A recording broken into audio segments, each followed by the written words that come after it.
John is quite fond of the phrase, "This is how we know." I you could do this easily. Jump on a Bible program from the internet and do a search, which is what I did in the book of First John. Listen to this. In First John 2:5, John writes, but if anyone obeys his word, love for God is truly made complete in them. This is how we know we are in him. Okay, First John 2:18. Dear children, this is the last hour. And as you have heard that the Antichrist is coming, even now many Antichrists have come. This is how we know it is the last hour. 1 John 3:10. This is how we know who the children of God are and who are the children of the devil.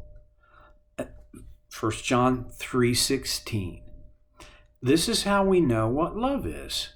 Jesus Christ laid down his life for us. 1 John 3:19. This is how we know that we belong to the truth and how we set our hearts at rest in his presence. 1 John 3:24. The one who keeps God's commands lives in him and he in them. And this is how we know that he lives in us. We know it by the Spirit he gave us. 1 John 4:6. We're from God, and whoever knows God listens to us, but whoever is not from God does not listen to us. This is how we recognize a spirit of truth and a spirit of falsehood. 1 John 4:13. This is how we know that we live in him and he in us. He has given us of his Spirit. And then where we are today in 1 John chapter 5, verse 2.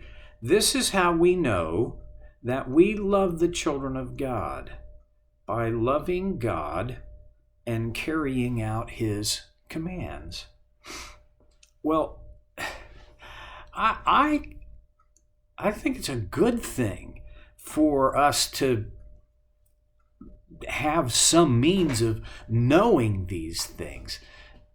John thought so, and the Holy Spirit prompting him, and we're the beneficiaries of that whole thing. So now in 1 John, I'm going to read it again, 1 John 5:2.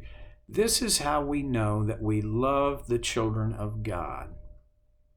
You know, we've been talking about that. How do you show that? What does that look like?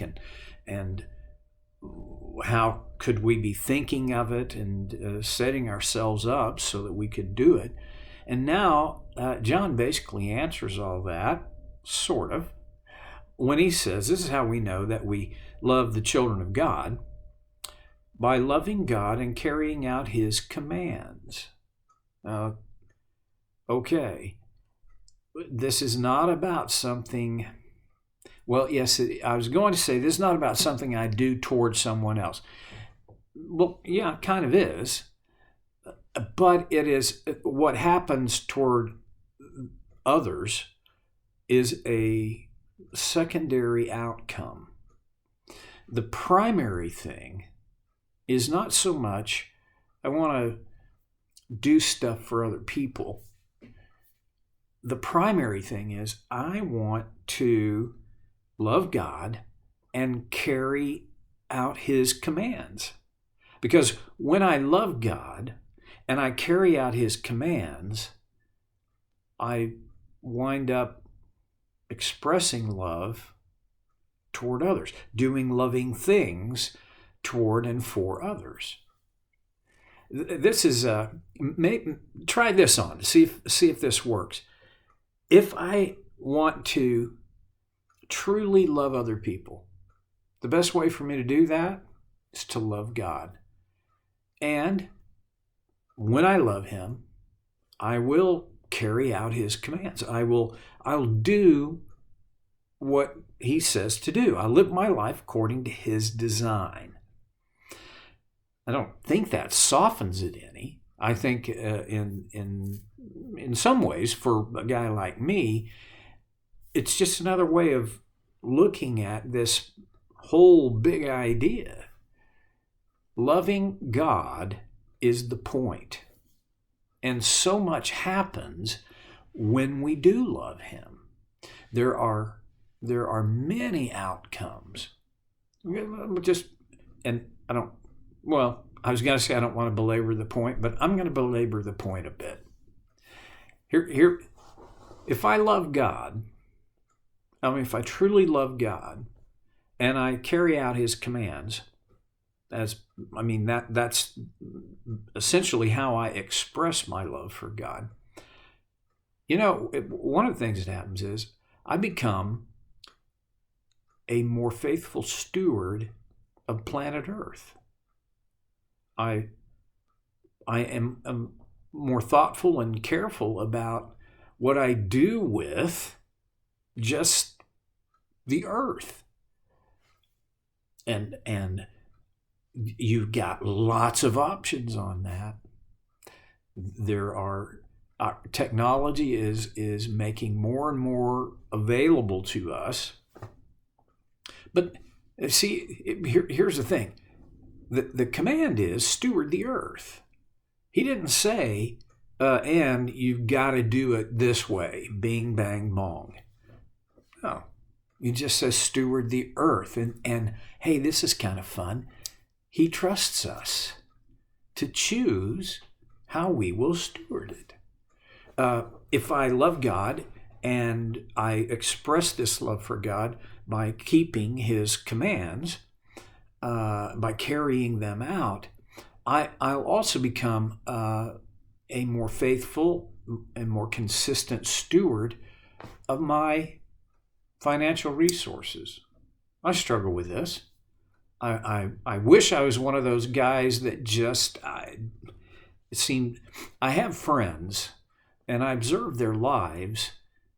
And man, their stewardship seems effortless. I have other friends, and some of those friends are pretty wealthy, right? And sometimes I think, well, yeah, if I had that kind of disposable income, it wouldn't be so hard. Really? No, I have other friends that have less disposable income than I have, and they're pretty good stewards. So you see, it's a matter of how committed am I to learning the skills of careful, wise. Now, I don't mean anal. I'm not saying be obsessive. I'm just saying be wise and careful as a steward, because that's part of God's design.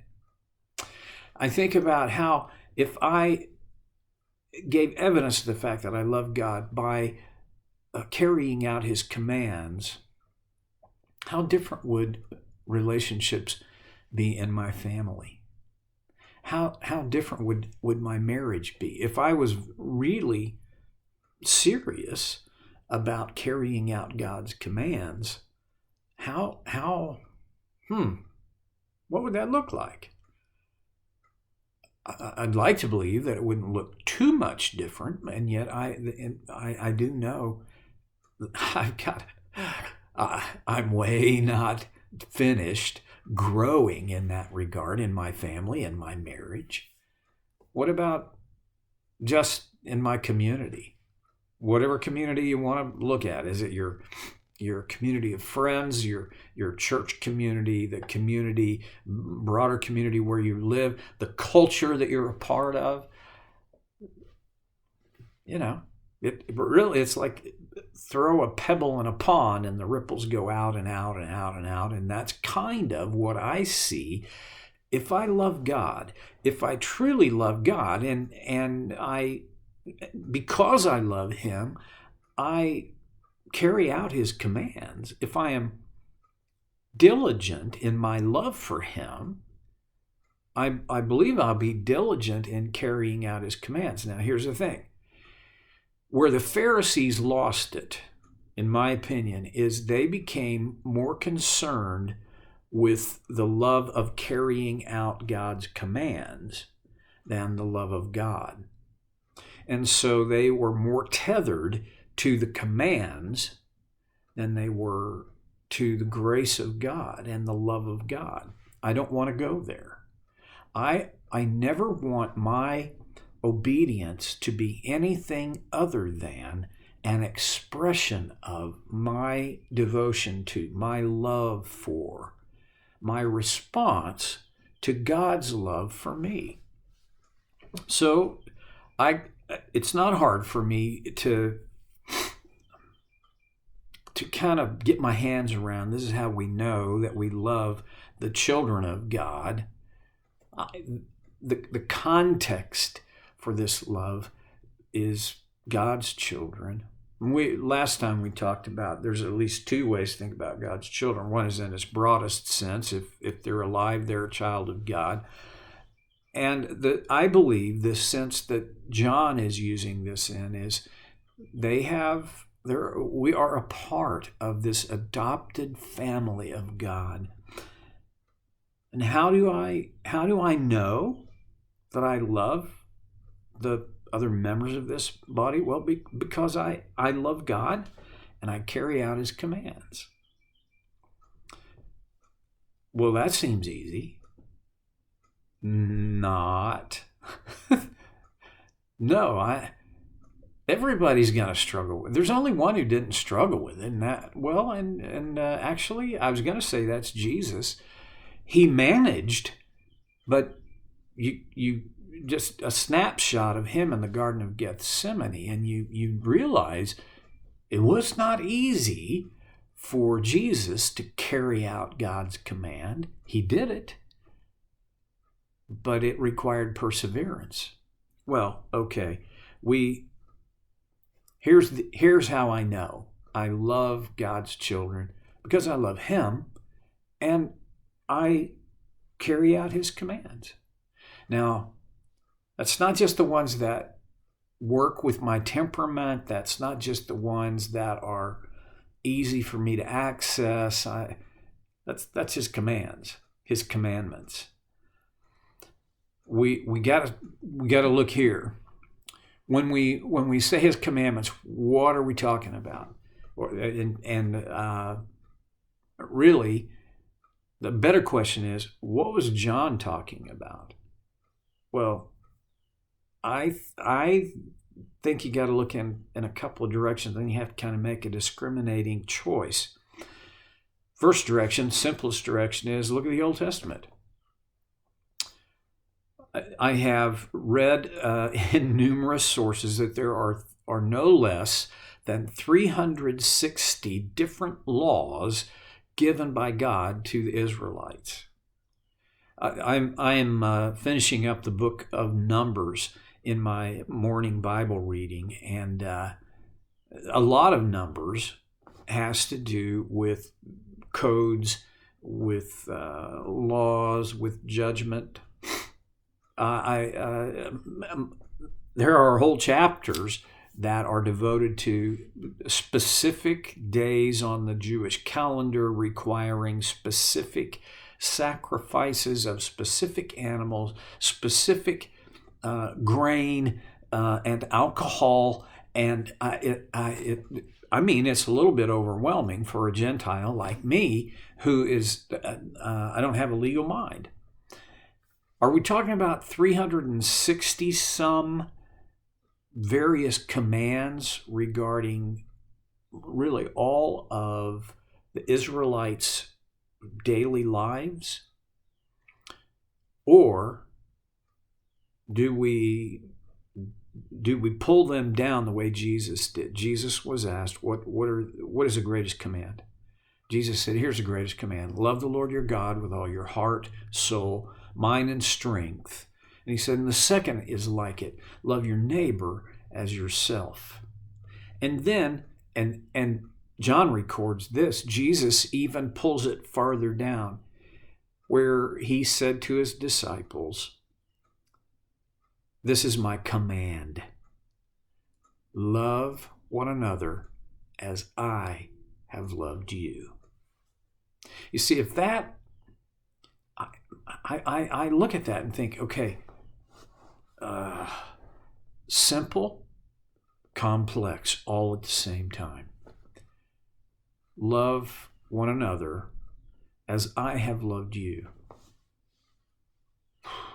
Well, we'll come back to this idea and build on it a little bit. It's not me building, but we'll take a look at some more ideas next time on Soul Care with Stevie Boy.